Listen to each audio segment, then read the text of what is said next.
वालेकुम friends, welcome back my channel cook with Mariam. बिस्मिल्लाहिर्रहमानिर्रहीम। आज मैं आपके लिए बकरा ईद की खास स्पेशल रेसिपी लेके भुना हुआ गोश्त आज हम बनाएंगे बिल्कुल थोड़े और कम घर के मसाले से, ताकि ईद पे हम अगर तीखे मसाले वाला सालन खाते हैं तो हमारा मैदा ख़राब हो जाता है। इसलिए मैं घर के थोड़े थोड़े मसाले डालूंगी। बिल्कुल सिंपल सा हम बनाएंगे भुना हुआ गोश्त। यहाँ भुना हुआ गोश्त बनाने के लिए मैंने जो चीज़ें ली हैं, यहाँ मैंने आधा किलो गोश्त लिया बीफ का, जिसको मैंने अच्छे से धो लिया था सिरके के साथ। अब देखिए ब्लड बिल्कुल नज़र नहीं आ रहा, मैंने वो लिया। 2 मैंने प्याज लिए मीडियम साइज़ की, जिसको मैंने इस तरह के पीस बना के रख ली। यहाँ मेरे पास अदरक के 3 टुकड़े, थोड़े से मेरे पास लहसुन के जवे हैं, 5 से 6 मैंने हरी मिर्ची ली, 1 मैंने टमाटर लिए जिसको मैं बारीक बारीक पीसों में बना के रख लिए। 1 छोटी चम्मच में लाल मिर्च पाउडर की लिया, आधी छोटी चम्मच में नमक की लिया, आधी छोटी चम्मच में हल्दी पाउडर की लिया। नमक आप अपने टेस्ट के हिसाब से डाला करें। यहाँ मेरे पास पीसा हुआ गरम मसाला, जिसमें धनिया पाउडर है, ज़ीरा पाउडर है और मसाला पीसा हुआ है। ये दही के मैंने 2 बड़े चम्मच लिए। ये मेरे पास कुछ साबुत मसाले हैं, जिसमें ज़ीरा है, लौंग है, 2 हरी इलायची है, 2 काली इलायची है, थोड़ा सा दालचीनी का टुकड़ा है, 5 से 6 काली साबुत मिर्ची है, ये 1 तेज़पात है। सबसे पहले हमें भुना हुआ गोश्त बनाने के लिए एक प्रेशर कुकर लिया। इसके अंदर जो मैंने गोश्त लिया था आधा किलो बीफ, मैंने वो डाल दिए। बीफ को ला के आप सिरका लगा के तकरीबन 5 से 6 मिनट छोड़ दें। फिर इसको अच्छे से पानी के अंदर धोएं। जो ब्लड होता है फालतू बिल्कुल निकल जाता है। ये देखिए एकदम से हमारा बीफ बहुत अच्छा बना है, बहुत वाइट है, इसमें बिल्कुल ब्लड नहीं है। अब हम इसके ऊपर डाल देंगे जो प्याज थी मेरे पास वो, इसी तरह जो मेरे पास टमाटर था वो, लाल मिर्च पाउडर, नमक,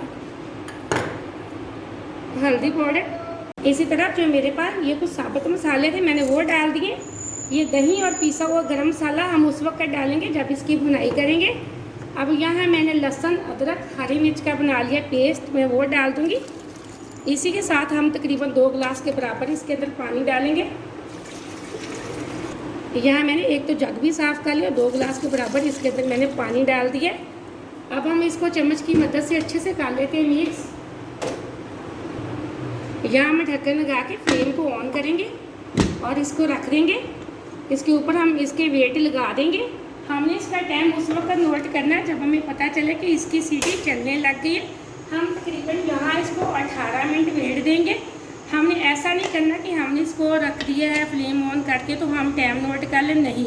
हम इसका तब तक टाइम नोट नहीं करेंगे जब तक ये सीटी नहीं घूमना शुरू हो जाएगी। जैसे ये घूमना शुरू हो जाएगी तो हम टाइम नोट कर लेंगे। हम तकरीबन यहाँ इसको 18 मिनट वेट देंगे। मिलते हैं 18 मिनट बाद। यहाँ तकरीबन हमें प्रेशर में गोश्त को रखे हुए 18 मिनट हो चुके। फ्लेम को मैंने ऑफ़ कर दिया था। अब हम इसको चेक कर लेते। बिस्मिल्लाहिर्रहमानिर्रहीम। ये देखें एकदम से हमारा गोश्त अच्छे से गल चुका है।